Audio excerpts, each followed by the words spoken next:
Selanjutnya saya akan menjelaskan Contemporary Hardware Platform Trends. Yang selanjutnya itu adalah Cloud Computing.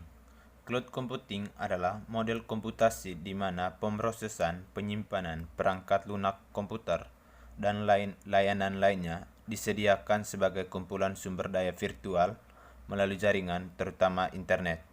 Nah, cloud ini dari sumber daya komputasi dapat diakses sesuai kebutuhan dari perangkat dan lokasi apapun yang terhubung. Institut Standar dan Teknologi Nasional Amerika Serikat mendefinisikan cloud komputasi memiliki karakteristik penting sebagai berikut. Yang pertama, on-demand self-service. Konsumen dapat memperoleh kemampuan komputasi seperti waktu server atau penyimpanan jaringan sesuai kebutuhan secara otomatis pada mereka sendiri. Lalu yang kedua, ubiquitous network access, yaitu sumber daya cloud dapat diakses menggunakan jaringan standar dan perangkat internet termasuk platform seluler. Lalu yang ketiga itu location independent resource pooling.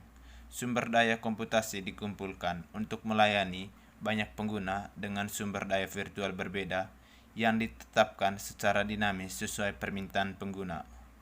Lalu yang keempat, rapid elasticity, yaitu sumber daya komputasi dapat disediakan dengan cepat meningkat atau menurun untuk memenuhi permintaan pengguna yang berubah. Lalu yang kelima itu measured service, itu biaya untuk sumber daya cloud didasarkan pada jumlah sumber daya yang benar-benar digunakan. Cloud computing terdiri dari 3 jenis layanan. Yang pertama itu infrastruktur cloud sebagai sebuah layanan.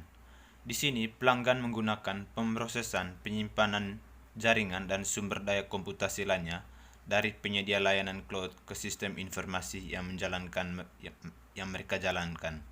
Misalnya, Amazon menggunakan kapasitas cadangan infrastruktur TI-nya untuk menyediakan lingkungan cloud berbasis luas yang menjual layanan infrastruktur TI mereka. Ini termasuk Simple Storage Service atau S3 untuk menyimpan data pelanggan dan layanan Elastic Compute Cloud untuk menjalankan aplikasinya. Lalu yang kedua, platform cloud sebagai layanan. Nah, pelanggan menggunakan alat-alat infrastruktur dan pemrograman yang didukung oleh penyedia layanan cloud untuk mengembangkan aplikasi mereka sendiri. Misalnya, IBM menawarkan pengembangan aplikasi bisnis cerdas, menguji layanan untuk pengembangan perangkat lunak dan pengujian IBM Cloud. Lalu yang ketiga itu perangkat lunak cloud sebagai layanan.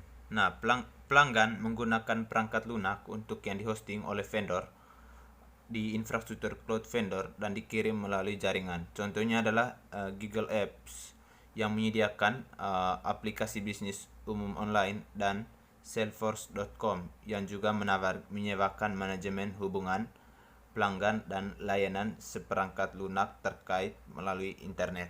Nah, di sini juga cloud itu bisa bersifat privat dan bisa publik. Nah, cloud publik dimiliki dan dipelihara oleh penyedia layanan cloud seperti Amazon Web Services dan tersedia untuk masyarakat umum atau kelompok industri.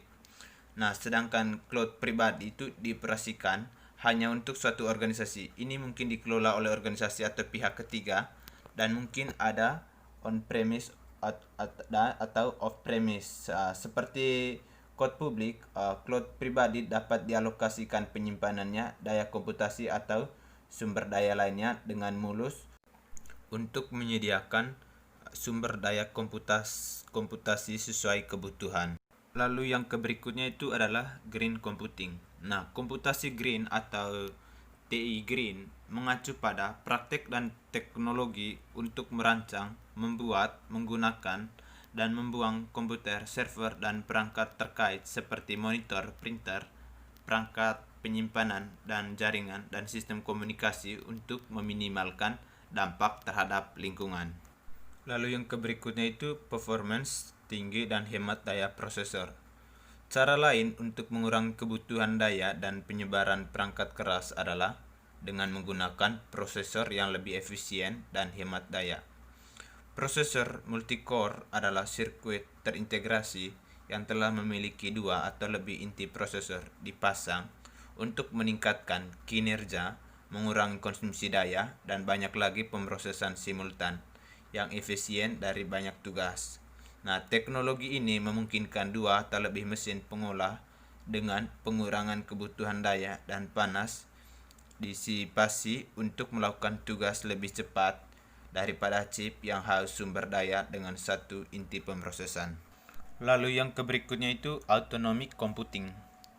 Dengan ribuan perangkat, jaringan sistem komputer menjadi sangat kompleks sehingga para ahli percaya ini tidak bisa dikelola di masa yang akan datang atau di masa depan. Oleh karena itu, salah satu pendekatan yang digunakan adalah komputasi autonomik. Nah, apa itu komputasi autonomik? Komputasi autonomik adalah upaya seluruh industri untuk mengembangkan sistem yang dapat mengkonfigurasi sendiri, mengoptimalkan dan menyesuaikan diri, menyembuhkan diri sendiri di saat rusak, dan melindungi diri dari penyusupan luar dan penghancuran mereka sendiri. Kita dapat melihat sekilas beberapa dari kemampuan ini di sistem desktop di komputer atau laptop kita masing-masing. Untuk misalnya, perangkat lunak perlindungan virus dan firewall dapat mendeteksi virus di PC. Nah, secara otomatis mengalahkan virus dan memberitahu operator. Program-program ini dapat diperbarui secara otomatis saat diperlukan dengan menghubung ke online layanan perlindungan virus seperti MCIV, IBM, dan vendor lainnya untuk membangun fitur otonom ke dalam produk untuk sistem besar. Terima kasih.